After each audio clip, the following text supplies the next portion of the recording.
마태복음 7장 21절 말씀 함께 읽겠습니다. 나더러 주여 주여 하는 자마다 다 천국에 들어갈 것이 아니요 다만 하늘에 계신 내 아버지의 뜻대로 행하는 자야 들어가리라. 아멘. 찬송가 한 장 부르시겠습니다. 주의 말씀 듣고서라는 찬양인데요.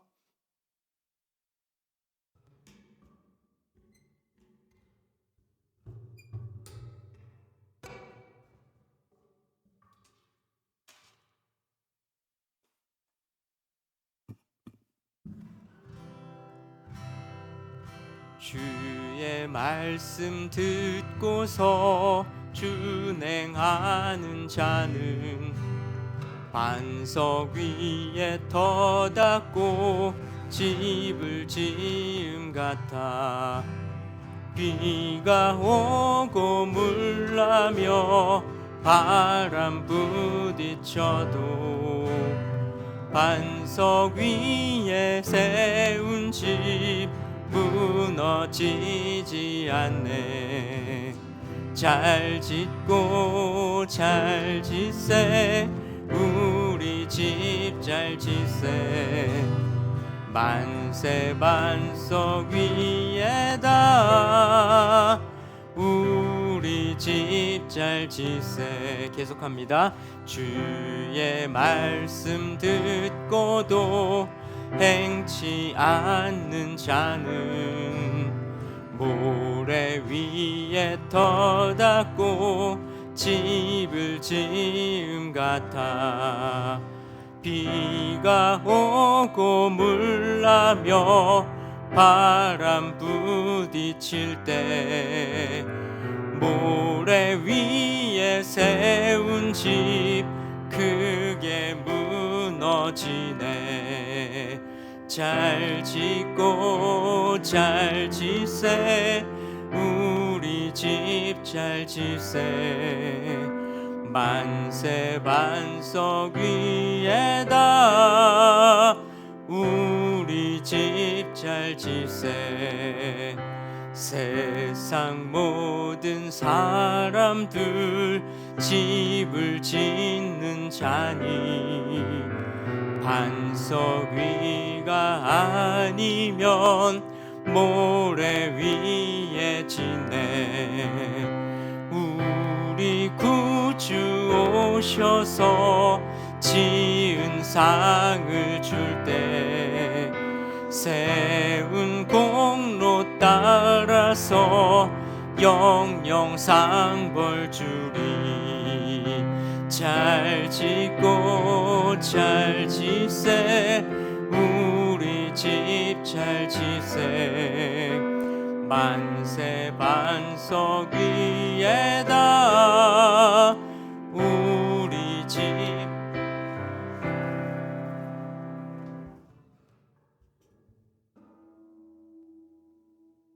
여러분, 이 찬송가 좋아하십니까? 최근 몇 주간 찬송가를 가지고 설교하고 있는데요. 오늘은 이 찬송가 204장을 함께 살펴보겠습니다. 가사를 볼까요? 주의 말씀 듣고서 준행하는 자는 반석 위에 텄닫고 집을 지은 같아.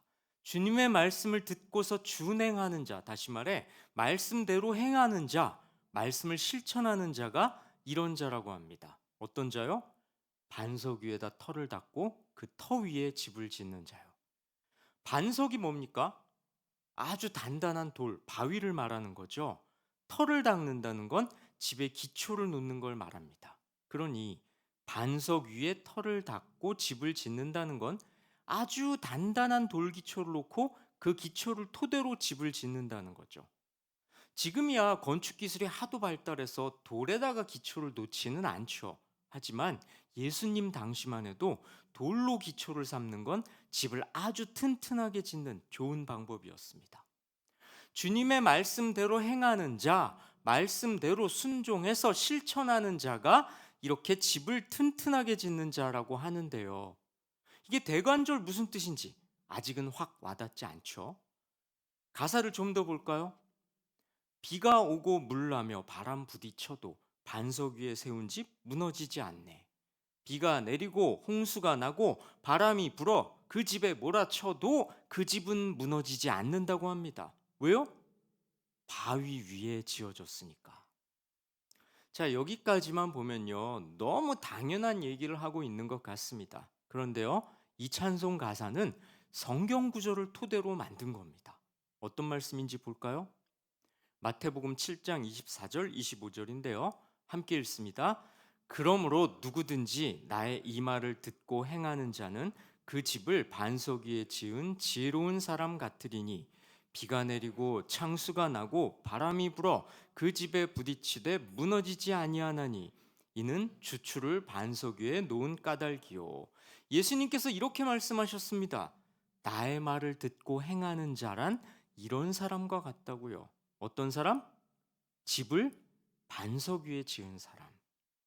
그런데요, 집을 반석 위에 짓는 게 왜 지혜로운 일이냐면 비가 내리고 홍수가 나고 바람이 불어 그 집에 부딪히더라도 반석 위에 기초를 놓은 집은 무너지지 않기 때문입니다. 어떤가요? 예수님 말씀을 찬송가가 그대로 옮겼죠? 불러보니까 이제 확인이 되지요? 그런데요, 그렇더라도 대체 이 말씀의 속뜻이 뭔지는 아직 잘 모르겠습니다. 너무 당연한 이야기 같기도 하고요. 대체 예수님은 무슨 가르침을 주시려고 이런 비유를 드셨을까요? 힌트는 그러므로에 있습니다. 이 말씀은 그러므로 이렇게 시작하죠. 우리가 평상시 대화할 때도 마찬가지인데요. 그러므로 이러면 앞의 내용하고 연결해서 생각해야 합니다. 앞에서 무슨 말을 하다가 이 이야기가 나온 건지를 확인해 봐야 한다는 거죠. 그렇지 않습니까? 그러므로 앞에 뭐가 있었으니까 그러므로 뒤에 내용이 연결되는 거 아닙니까? 자, 그럼 예수님의 이 말씀 앞에는 대체 어떤 말씀이 있었을까요? 이 말씀입니다. 함께 읽습니다. 나더러 주여 주여 하는 자마다 다 천국에 들어갈 것이 아니요 다만 하늘에 계신 내 아버지의 뜻대로 행하는 자라야 들어가리라. 예수님께서 다소 의외의 말씀을 하십니다. 주여 주여 부르짖는 게 소용없다는 식으로 말씀하시죠. 주님을 간절히 불렀으니 칭찬 들어야 마땅할 법한데 그런다고 다 천국에 들어가는 게 아니라고요? 하나님 아버지의 뜻대로 행하는 자여야 천국에 들어간다고 말씀하십니다. 그렇습니다. 예수님께서는 위선적인 신앙을 꼬집고 계신데요. 하나님의 뜻대로 행하는 순종, 말씀에 대한 실천, 이런 행함이 없다면 거짓 신앙이라고 지적하시는 거죠. 심지어는 이렇게까지 말씀하십니다. 함께 읽습니다. 그때 내가 그들에게 밝히 말하되 내가 너희를 도무지 알지 못하니 불법을 행하는 자들아 내게서 떠나가라 하리라. 주여 주여 주님을 찾는 이들한테 내가 너희를 도무지 알지 못한다 이렇게 매몰차게 말씀하시죠. 그뿐입니까? 불법을 행하는 자들아 내게서 떠나가라. 아예 불법을 행한다고 규정하시죠. 당신한테서 떠나라고 단호하게 말씀하십니다. 그렇습니다. 오늘날에도 많은 사람들이 주여 주여 주님을 찾습니다. 모여서 예배하고 기도하면서 주님을 부르죠. 한국교회 예배가 기도회가 얼마나 많습니까? 아마도요 조사해보면 아니 뭐 조사해볼 것도 없습니다. 그냥 인터넷 쳐보면 나오죠. 월화수목금토 주일은 뭐 당연히 있고 매일 예배가 뭐 교회마다 나눠서 드리니까 있습니다. 화요 집회, 목요 집회 뭐 등등등 하면서 직장인 점심 예배 뭐 이런 식으로 얼마나 많습니까?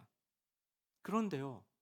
그렇게 모여서 주여 주여 하면서 주님을 부르는 이들에게 주님께서 저렇게 말씀하실지도 모릅니다.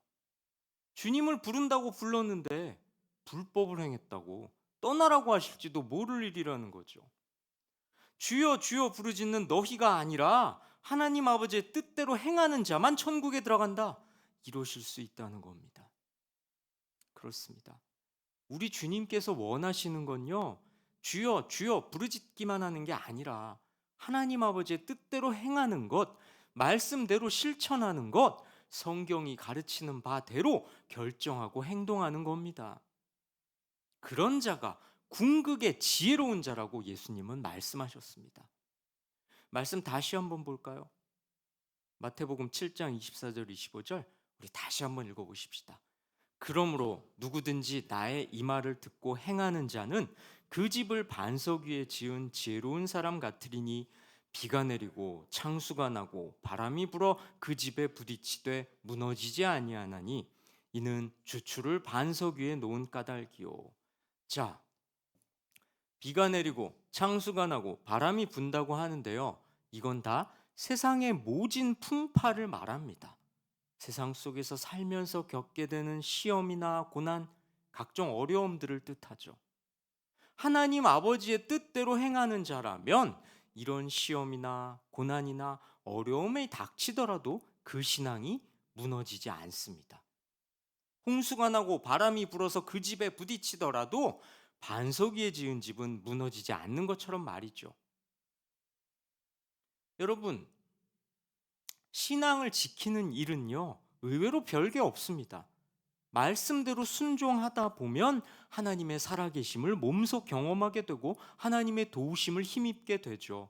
그러면서 신앙이 더 단단해지는 겁니다. 반면에요, 행함이 없는 신앙은 평소에는 별 문제가 없어 보입니다. 하지만요, 시험을 만나고 고난을 겪게 되면 쉬 무너지는 모습을 보이게 되죠. 말씀이 행함이라는 통로를 통해 내 안에서 역동하는 경험을 하지 못했기 때문에 연약하고 무기력한 겁니다. 기초가 부실한 집이죠. 예수님은 이렇게 비유로 말씀하셨습니다. 마태복음 7장 26, 27절인데요. 함께 읽습니다. 나의 이 말을 듣고 행하지 아니하는 자는 그 집을 모래 위에 지은 어리석은 사람 같으리니 비가 내리고 창수가 나고 바람이 불어 그 집에 부딪힘에 무너져 그 무너짐이 심하니라. 말씀을 듣기만 하고 행하지 않는 자는 모래 위에 집을 짓는 어리석은 자입니다. 쉽게 무너질 집을 짓는 자죠. 모래성을 쌓는다 이런 말도 있지 않습니까? 그런데요, 무서운 게 있습니다. 모래 위에 지은 집이란 말씀을 듣기만 하고 순종하지 않고도 얼마든지 집을 지을 수는 있다는 겁니다. 하지만 그 집이란 게 얼마나 위태롭고 부실한 겁니까? 비가 내리고 홍수가 나고 바람이 불지 않는다면 일단은 아무 문제 없는 것처럼 보일 수도 있겠죠. 하지만요, 비, 홍수, 바람처럼 우리의 신앙을 위협하는 것들, 우리를 넘어뜨리려는 것들이 닥치면 속절없이 무너지고 말 겁니다. 과연 그렇지 않습니까? 말씀대로 행하는 순종이 없이 신앙의 연차만 쌓여간다면 겉보기에는 신앙이 괜찮은 것처럼 보일 수도 있겠죠. 하지만 재물의 유혹, 쾌락의 유혹, 행복의 유혹, 가족의 유혹, 내 자아를 충족시켜 줄 법한 세상에 미혹하는 것들이 닥쳐오면 그 신앙이 얼마나 허위였고 위선이었고 허약한 것이었는지 대번에 드러나게 될 겁니다. 그래서요, 신앙도요, 순종하면서 강해지는 겁니다. 순종을 해야 하나님의 도우심을 경험하고 그 하나님의 도우심을 맛본 사람이 또 계속해서 신앙을 강하게 하면서 순종할 수 있는 겁니다. 하나님께 순종하지 않는 사람은 하나님의 도우심도 경험하지 못하는 겁니다. 그러니 하나님과 내가 별 상관없는 것처럼 그렇게 살아가는 거죠. 평상시 문제가 없을 때는 상관이 없을지도 모르겠어요. 그런데 조금만 바람이 불면 그 신앙이 얼마나 허약한 신앙이었는지, 얼마나 허위였고 위선이었는지 대번에 드러나게 된다는 거죠. 성도 여러분, 말씀을 듣고 행해야 무너지지 않을 집을 짓는 지혜로운 자입니다. 하나님께서 우리한테 말씀을 주신 까닭이 뭘까요? 말씀대로 행하라고 주신 거 아니겠습니까? 독서하듯이 읽기만 하고 유튜브 보듯이 보기만 하고 실천하지 않는다면 말씀을 주신 하나님의 의도를 무시하는 셈이죠. 여러분, 말씀이란 듣고 행하라고 주신 겁니다. 말씀에 동의하는 것, 말씀 듣고 즐거워하는 것, 말씀 듣고 감동받는 것, 그것으로는 부족합니다. 말씀을 받은 것만으로는 세상의 거센 공격을 감당할 수 없는 법이죠. 말씀을 행하는 사람이, 말씀대로 실천하는 사람이 유혹과 핍박을 견디며 주님께서 가라고 하신 좁은 길을 완주하고 천국에 이를 수 있는 겁니다. 아는 자가 아니라 행하는 자가 말씀의 능력을 갖춘 사람입니다. 여러분, 이 사실을 믿으시기 바랍니다.